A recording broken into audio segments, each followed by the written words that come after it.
Fala pessoal, beleza? Eu sou o Fábio e esse é o canal de Resenhas dos Perdidos no Tempo, onde a gente fala basicamente de quadrinhos, RPG e assuntos relacionados. Se você já está inscrito no canal, seja muito bem-vindo de volta. Se você está chegando agora, aproveita a oportunidade para conhecer o canal, tem muito material bacana. E hoje a nossa resenha, o nosso bate-papo vai ser sobre RPG. A gente vai comentar aqui Sinistros e Monstros, RPG nacional, escrito pelo Luiz Cláudio Gonçalves, conhecido por muitos como Sensei, e publicado via financiamento coletivo pela Universo Simulado, beleza? Bom, o Sinistros e Monstros é um livro que eu considero extremamente interessante e importante, porque ele pode ser lido e utilizado em diversos níveis diferentes. Eu vou tentar aqui no vídeo dar uma passada geral, destacando as principais características presentes aqui no livro, mas convido todo mundo a participar desse bate-papo aí nos comentários, deixando a sua opinião, trazendo outros temas que por acaso eu não aborde aqui no vídeo. Vamos trocar essa figurinha porque, de fato, tem muita coisa para ser explorada aqui no Sinistros e Monstros, beleza? Mas antes da gente entrar propriamente aqui no livro, eu vou mostrar um pouquinho do material que veio junto para quem participou do financiamento coletivo, beleza? A gente tem aqui duas versões impressas do Fast Play, em formato panfleto, né, com as principais regras, é o suficiente para você, de repente, começar a jogar os Sinistros e Monstros. Salvo engano, esse material ainda pode ser baixado gratuitamente no site da Universo Simulado, eu vou deixar aqui na descrição do vídeo o link. Fora isso, a gente teve também um kit que trazia 4 dados especiais, eu vou mostrar aqui só um, específicos para o Sinistros e Monstros, mas você pode usar qualquer dado de 6 lados comum. O que este aqui tem de diferente? Ao invés dos números, ele vai ter, ó, deixa eu tentar aproximar aqui, o símbolo do ponto e vírgula e um espaço vazio. Isso tem tudo a ver com a temática do livro. Por quê? O ponto e vírgula, ele é representado, ele é um símbolo da luta contra a depressão e, salvo engano, problemas psicológicos em geral. Por quê? Segundo eu pesquisei, na gramática, o ponto e vírgula, o que ele significa? Ele é uma frase que o autor podia ter terminado, mas decidiu continuar.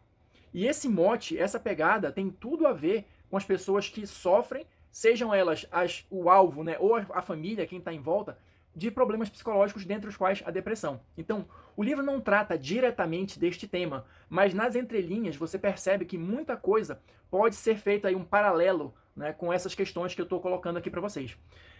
Por conta disso, já vou tentar começar aqui um pouquinho do livro.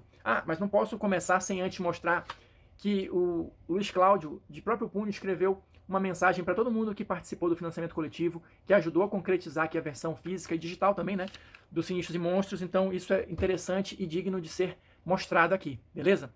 Olha só, agora sim, entrando no livro, Sinistros e Monstros, eu considero ele interessante em vários aspectos. O primeiro deles é que ele pode ser bastante útil para quem não conhece ainda o RPG. Por que eu digo isso? Ele tem regras bastante simples, ele é baseado na narrativa compartilhada, ele vai muito para esse lado, e ele tem um cenário que é estabelecido só as linhas bem gerais, ou seja, o narrador e o seu grupo vão construir o cenário juntos, talvez até à medida em que o jogo vai se desenrolando. Então isso torna muito mais fácil para quem nunca jogou RPG, de repente, ser uma porta de entrada. Por outro lado, conforme eu falei no início do vídeo, o Sinistros e Monstros ele vai tratar de temas fortes, né? Temas pesados até, dependendo de como o narrador e os jogadores decidam levar a campanha, tá? Ele vai tratar de terror infantil, ele vai tratar de, nas entrelinhas, como eu disse, de depressão, de solidão, mas ao mesmo tempo ele tenta sempre colocar aquela luz no fim do túnel, aquela saída, ou seja, a união, né? O esforço em conjunto, a ajuda comunitária pode ser importante, pode ser a única saída para escapar desses males.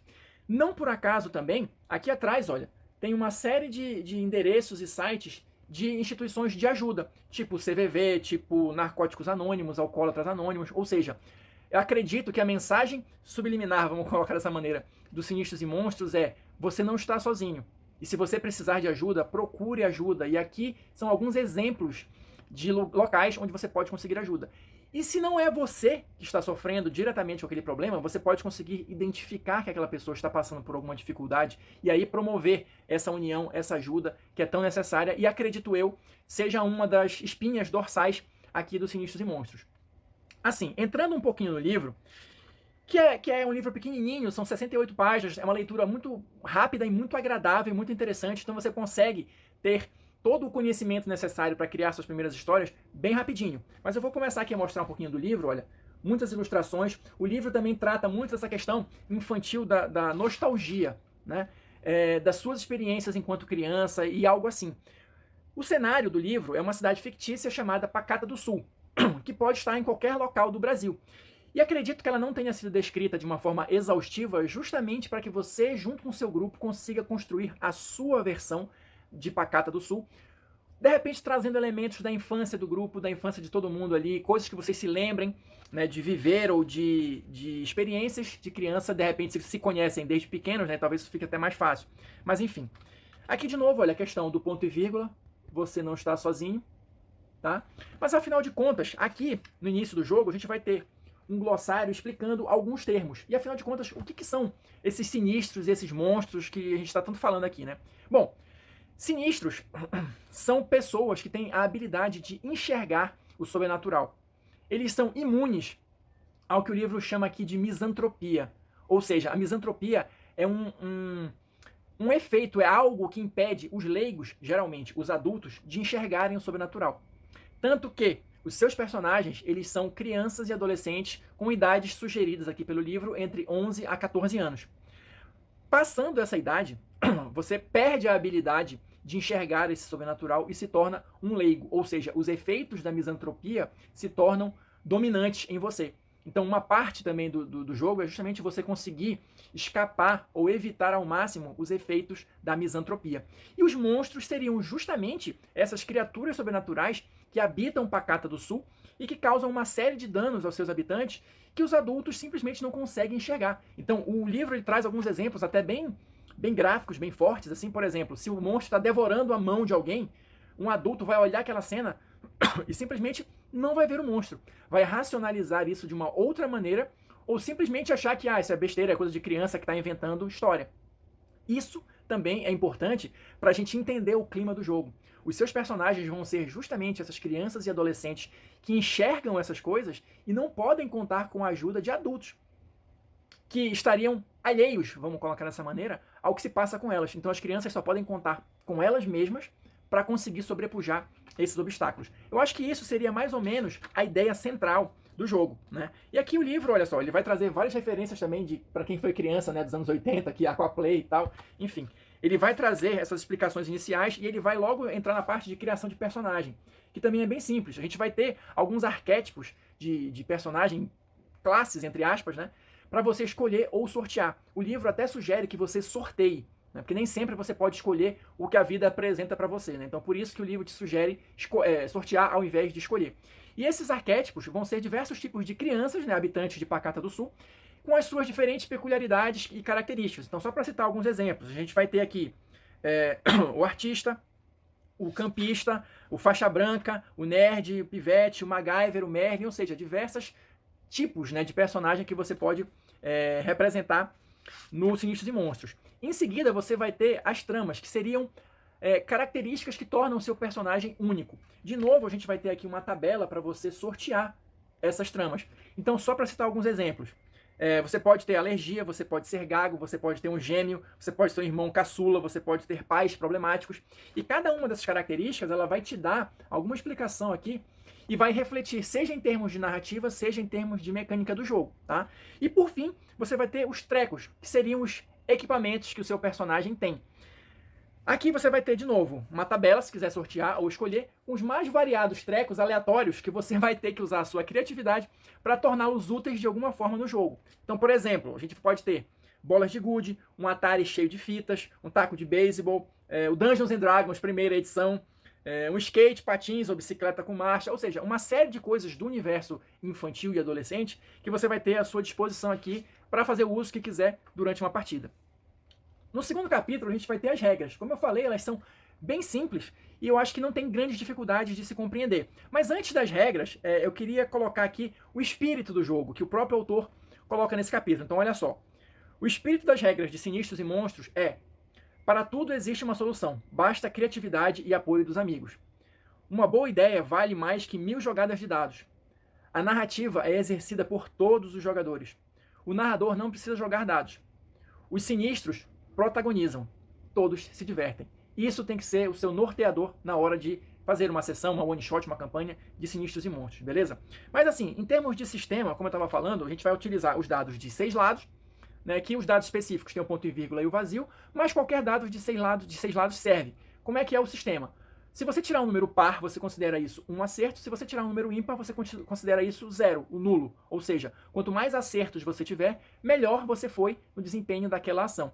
E só para a gente ter uma ideia aqui, como a gente está falando de narrativa compartilhada, o objetivo do teste não é só dizer se você foi bem sucedido ou não, mas também em quem vai narrar o que aconteceu. Porque, por exemplo, se você só tirar números ímpares, que seria só o zero, por exemplo, o narrador é que vai dizer o resultado da sua falha. Se você teve de 1 a 2 sucessos, o narrador narra o seu quase acerto. Se você teve 3 sucessos, beleza, você conseguiu, mas é outro jogador que vai narrar o seu sucesso. E se você teve 4 sucessos, você mesmo vai narrar o seu sucesso incrível. É simples, mas ao mesmo tempo tem umas variações interessantes que contribuem para essa questão da narrativa compartilhada, que é um dos pontos principais dos Sinistros e Monstros. Outra coisa interessante a gente destacar é a questão da idade mental, olha, que o livro coloca aqui. Se você só enxerga o sobrenatural enquanto é adolescente, a idade mental passa a ser uma característica bastante relevante e que pode variar ao longo do jogo. Se o seu personagem passar por algumas situações que o livro coloca aqui como exemplo, de agir como um adulto ou sofrer um estresse emocional, você pode precisar fazer o que o livro chama um teste de inocência. Ou seja, você está passando por uma situação muito estressante que uma criança, que um adolescente não deveria passar, e se você falhar nesse teste, você vai amadurecer precocemente.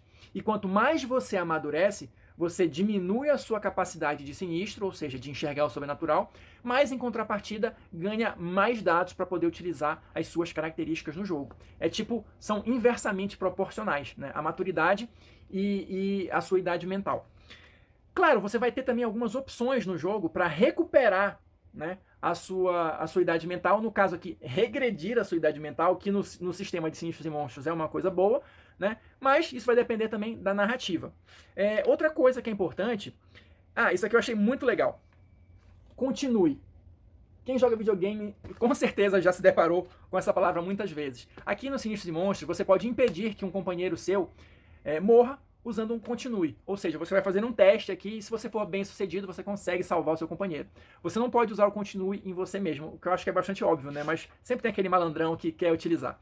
Enfim, o livro vai ter um sistema de magias também muito simples, que são efeitos, né, que você pode colocar num dado, e aí num dado que está na mão do seu personagem do jogo, tá? Então, quando o personagem usa aquele dado, ele vai ativar um desses efeitos aqui. É bem simples, bem ágil e fácil e dá um diferencial bacana também para o jogo.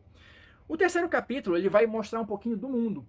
Como eu falei no início, a cidade ela não vai ser descrita exaustivamente, justamente para que cada grupo crie a sua. Olha só essa ilustração que eu achei fantástica. Tá? Obviamente, dos monstros, né, que assolam Pacato do Sul. Enfim. Mas, de todo modo, o livro vai te dar várias opções de coisas que podem existir em Pacato do Sul, outros grupos que existem lá. Muita coisa é deixada propositalmente em mistério, né? No suspense ali para você definir com o seu grupo. Mas você tem também, olha, várias tabelas com possibilidades para você sortear ou escolher para utilizar no seu jogo, tá? Tramas que vão envolver esses outros grupos, explicações possíveis para Pacato do Sul, artefatos sinistros que vão ser tipo objetos mágicos, ou seja, uma série de coisas que podem te ajudar a enxertar mais elementos no jogo, caso você queira. E olha só, como eu falei, olha, várias tabelas aqui para te ajudar a escolher ou sortear algumas características para Pacato do Sul, ou inventar as suas próprias, beleza? Enfim, olha outra ilustração aqui, que vai retratar mais ou menos aquele exemplo que eu dei, né? Uma situação grotesca acontecendo, mas o adulto não consegue nem perceber, né? Nem atinar porque está acontecendo de fato ali. Vai ter também no final, olha, outras tabelas para te ajudar a criar eventos aleatórios e ideias de aventuras. E por fim, no último capítulo, capítulo 4, a gente vai ter monstros, exemplos de monstros com as suas devidas regrinhas, né? Monstros e criaturas, inclusive adultos, tá? Mas diversas criaturas para você utilizar nas suas campanhas, nos seus jogos. Olha, mandíbula, esse aqui também é bem bacana. A megera, ó. Então, várias explicações e várias estatísticas desses monstros para você usar. E no final, ele vai ter aqui também regrinhas para você criar os seus próprios monstros, ou seja, orientações gerais. Tem vários, eu não quero mostrar todos, né, para não dar spoiler, mas enfim. Vários aqui, monstros, e no final, essa regrinha, orientações para você criar os seus próprios monstros, para você improvisar os seus próprios monstros, para povoar Pacato do Sul com monstros ainda mais perigosos e assustadores. E como o próprio livro diz aqui, não tenha medo do bizarro.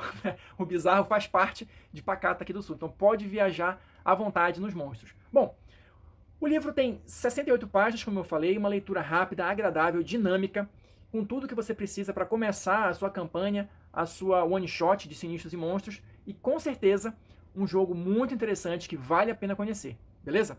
Eu vou ficando por aqui, essa foi a nossa dica de hoje. Deixem aí nos comentários quaisquer coisas que vocês queiram complementar, pontos que vocês acham que de repente eu passei por cima que são importantes. Se você assistiu o vídeo até aqui, muito obrigado. Deixa aí o seu like, o seu dislike, seu comentário, eu já pedi. Não deixe de conferir as sugestões de vídeo que vão aparecer aqui no finalzinho. E a gente se encontra numa próxima resenha.